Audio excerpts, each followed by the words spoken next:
श्री स्वामी समर्थ. स्वागत आहे तुम्हा सर्वांचे आपल्या शाहू विजे चॅनलवरती. तर आजच्या व्हिडिओमध्ये आपण बघणार आहोत पशुपती व्रताचे उद्यापन कसे करावे, त्यात शिधा काय द्यावा आणि उद्यापन करताना नारळ केव्हा आणि कसा अर्पण करावा, व्रत केव्हा करावे, कधी सोडावे, 6व्या सोमवारी उद्यापन करायचे आहे की 5व्या सोमवारी उद्यापन करायचे आहे, या सगळ्या प्रश्नांची उत्तरे आज आपण या व्हिडिओमध्ये बघणार आहोत. आणि बघा, कुठलेही व्रत आणि त्या व्रताचे उद्यापन आपण फार श्रद्धेने करत असतो, तर हे व्रत खंडित होऊ नये म्हणून किंवा त्याचे पूर्ण फळ आपल्याला मिळावे असे आपल्याला वाटत असते, म्हणून व्हिडिओमध्ये दिलेली माहिती संपूर्ण अगदी काळजीपूर्वक ऐका आणि व्हिडिओ पूर्ण बघा. तर इतर उपवासासारखे या उपवासाचे उद्यापन करायची गरज नसते. म्हणजे आपण इतर व्रतांचे उद्यापन करत असताना एखादी सुहासिनी जेवायला वाढत असतो, लहान मुलं जेवायला वाढत असतो किंवा एखादे जोडपे जेवायला वाढत असतो.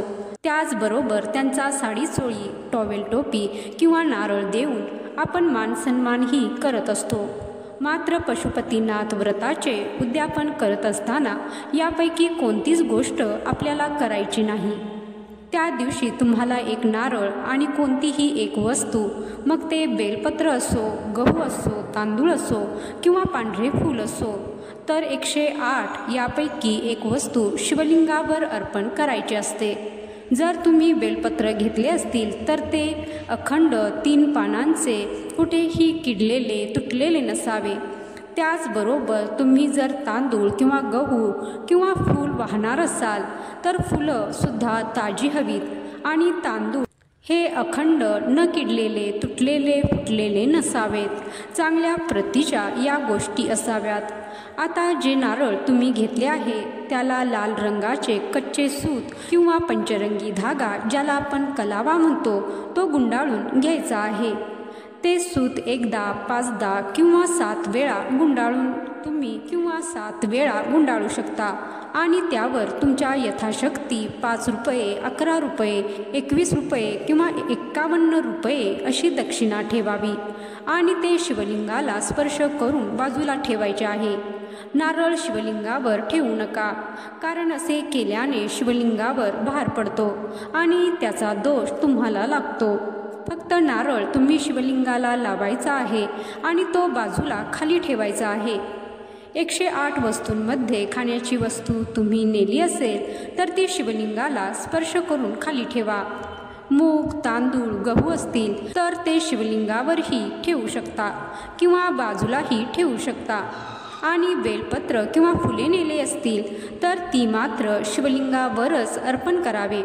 आणि ह्यापैकी एक वस्तू तुम्ही अर्पण करत असताना तुम्हाला एक करतच ती वस्तू शिवलिंगावर अर्पण करायची आहे.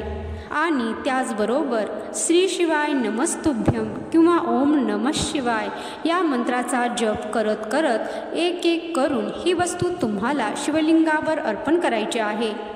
बरेच लोक बेलपत्र वाहताना चूक करतात की ते प्रत्येक बेलपत्रावर हळदी कुंकू लावून ते चढवतात.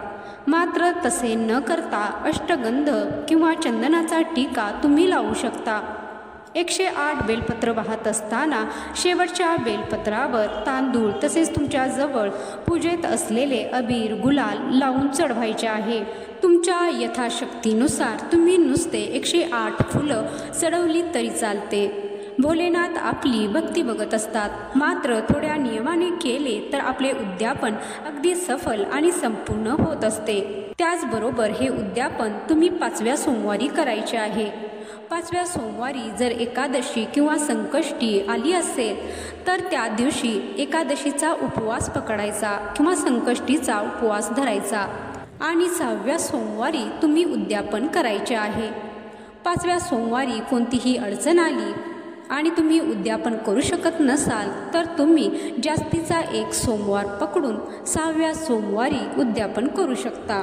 फक्त 5व्या सोमवारी उपवास हा धरायचाच आहे.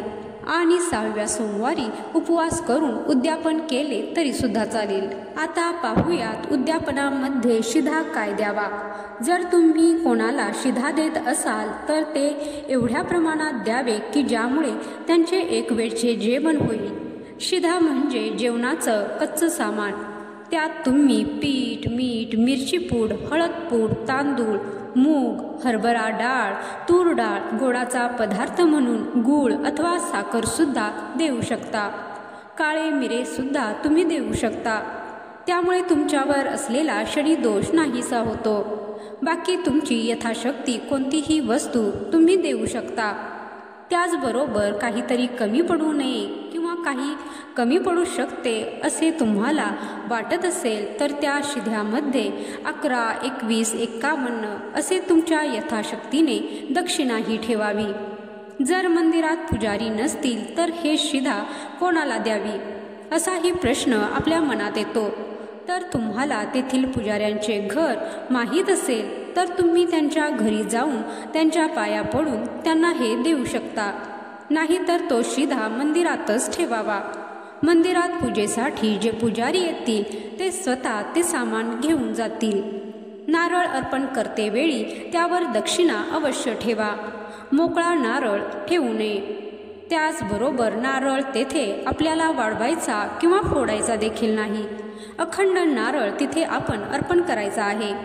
नारळ अर्पण करतेवेळी शिवजींना प्रार्थना करा की हे भोलेनाथ, मी तुमचे व्रत पूर्ण श्रद्धेने आणि भक्तिभावाने केले आहे आणि आज मी त्याचे उद्यापन करत आहे आणि हे उद्यापन करत असताना काही चूक झाली असेल तर मला माफी करावी।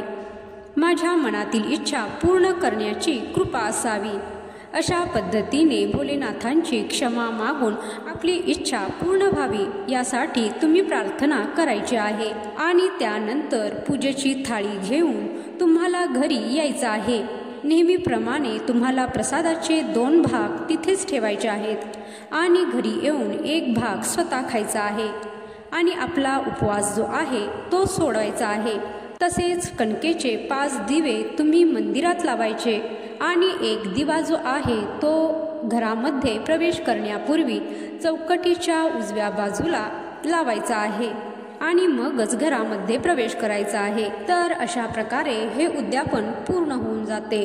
तर तुम्हाला कुठलीही शंका असेल तर कमेंट करा। मी पूर्ण प्रयत्न करेन तुमच्या कमेंट्सला रिप्लाय देण्याचा। व्हिडिओ आवडला असेल तर लाईक करा, कमेंट करा आणि सबस्क्राईब नक्कीच करा। व्हिडिओ शेवटपर्यंत पाहिल्याबद्दल धन्यवाद। ओम नमः शिवाय, हर हर महादेव, जय श्री स्वामी समर्थ।